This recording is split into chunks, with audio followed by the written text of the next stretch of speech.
여러분 또 만나게 되어서 정말 반갑습니다. 오늘 우리 함께 또 고민해보고 생각해볼 주제는 예정론.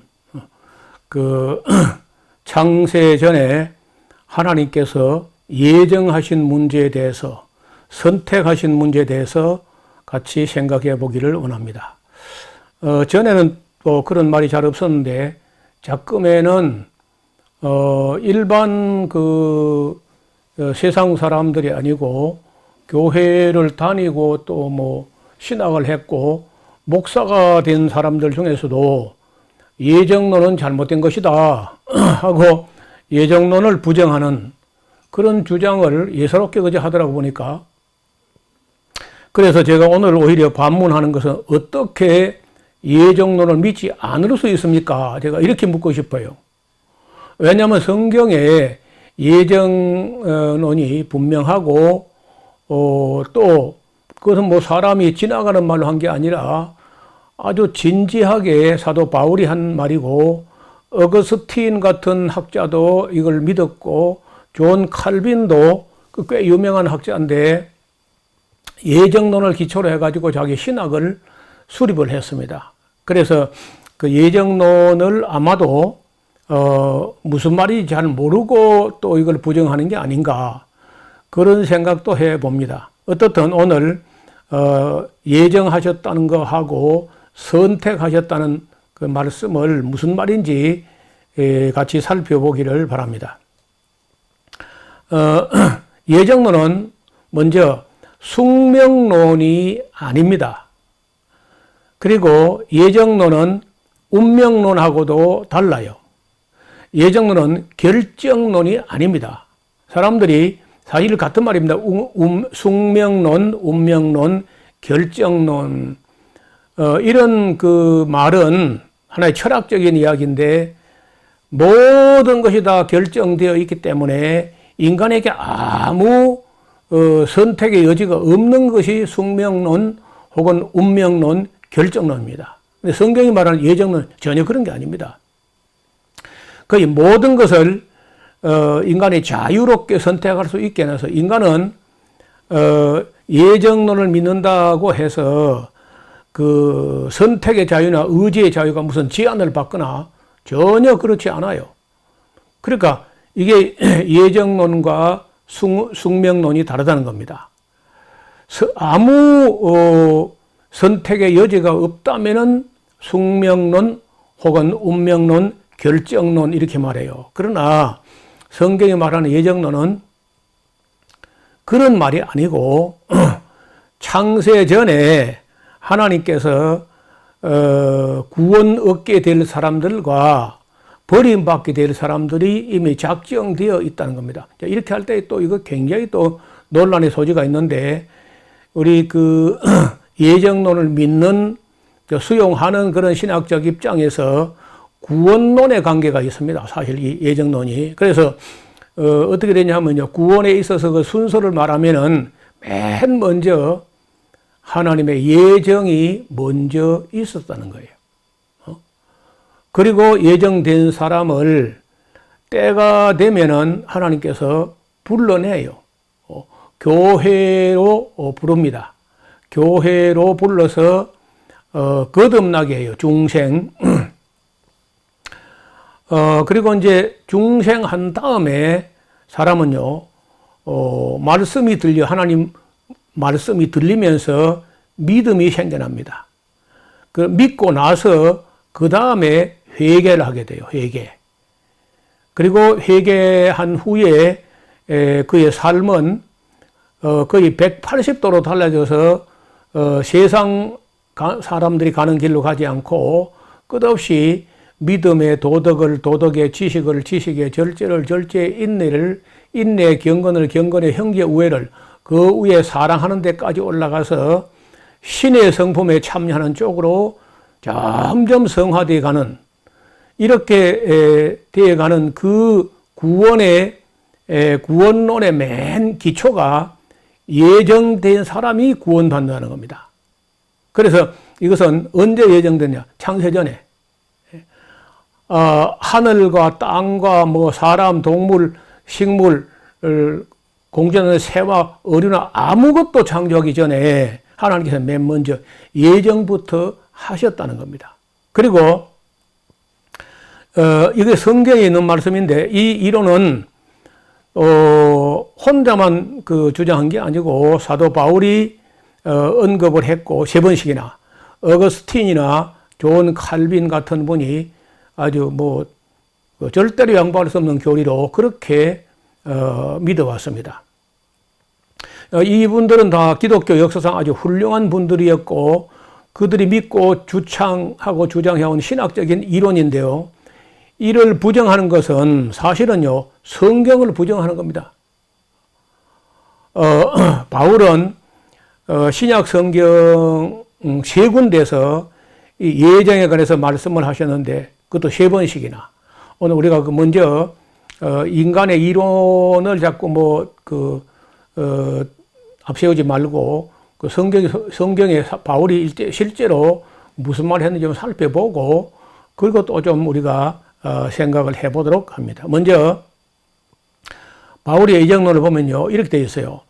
고린도전서 2장 7절에 오직 은밀한 가운데 있는 하나님의 지혜를 말하는 건데 곧 감추었던 것인데 하나님이 우리의 영광을 위하여 만세 전에 미리 정하신 것이라.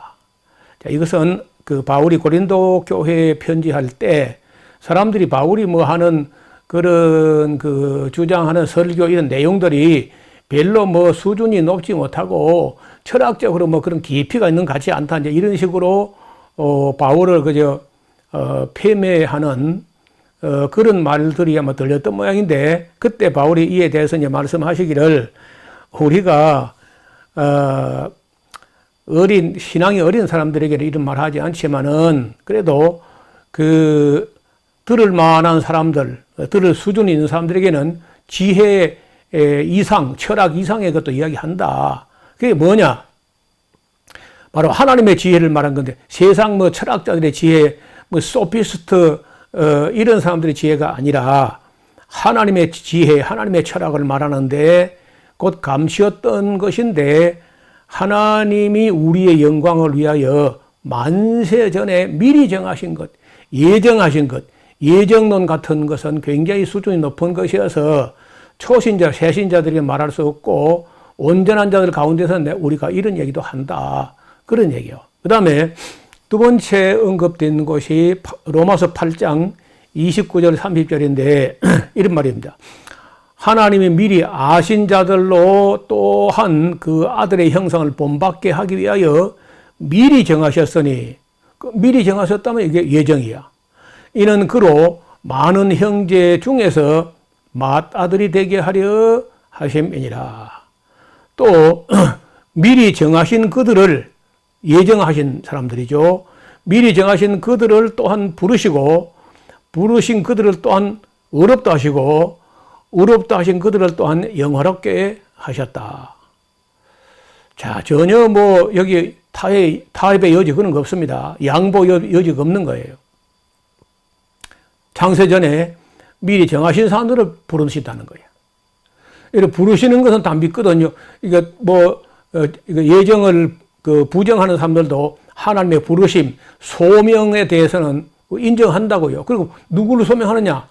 아무나 부르는 것 같아요. 언론 겉으로 볼 때는 하나님께서 그냥 사거리 길에 가서 닥치는 대로 데려오라 하니까 아무나 부르시는 것 같지만은 아무나 부르는 것은 그야말로 외적 부르심, 외적인 소명이고 내적으로 부르시는데 정말 은혜 안으로 진리 안으로 부르시는 사람들은 택한 백성들 혹은 창세전에 미리 정하신 자들입니다.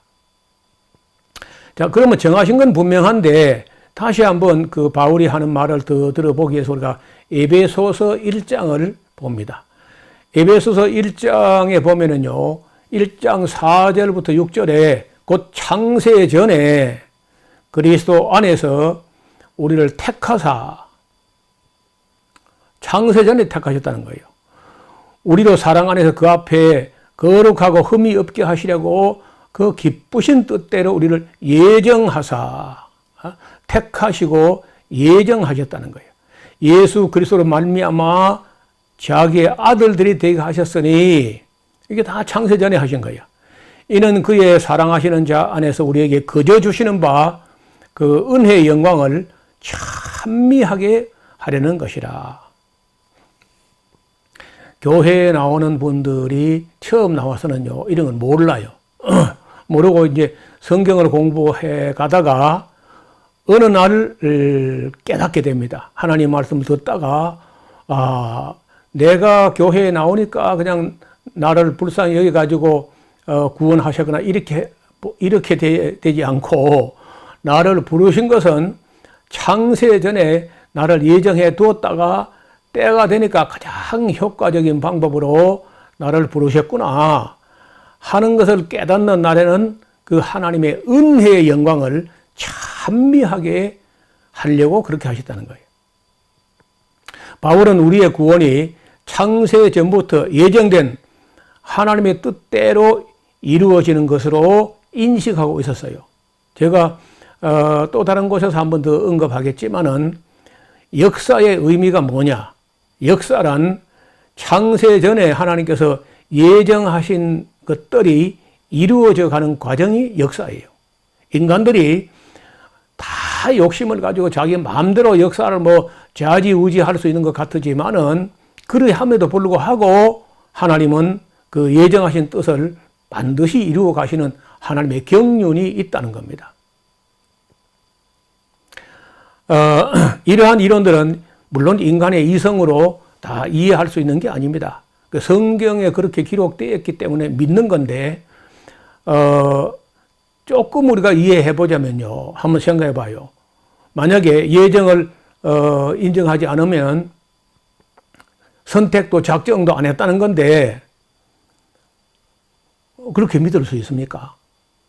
하나님께서 아무 작정도 예정도 없이 무턱대고 무작정 그냥 창조해놓고 봤다.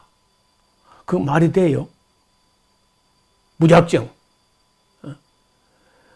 아무 작정도 예정도 없이 그냥 일단 뭐 창조해놓고 막 복걸 복이고 뭐 그때가 믿으면 구원하는 거 안 믿으면 지옥 보내는 것이 뭐 그때 가봐서 안다. 나도 몰라 지금은. 이렇게 했겠냐고.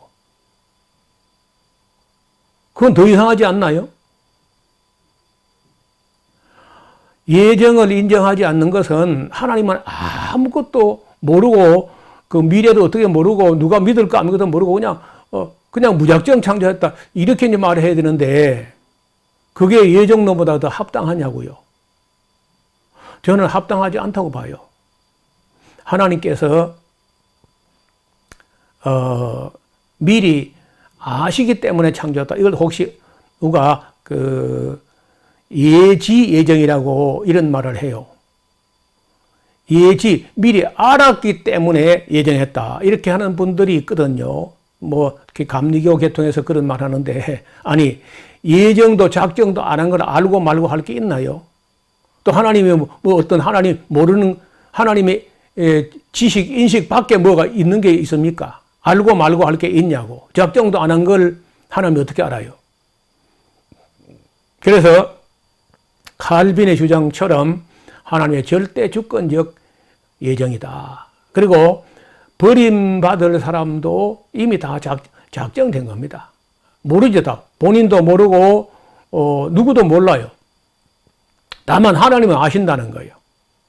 그래서 창세전에 이미 다 작정되어 가지고 그 작정된 뜻을 역사 안에서 이루어 가시는데 어차피 먼저 태어날 사람이 있고 후에 태어날 사람이 있기 때문에 마지막 태어나서 마지막 구원받는 사람까지 역사가 쭉 이어가는 그 하나님의 역사는요, 그야말로 구원 역사, 구속사라고 하는데 그 뜻이 이루어져 가는 과정이 역사라는 거예요.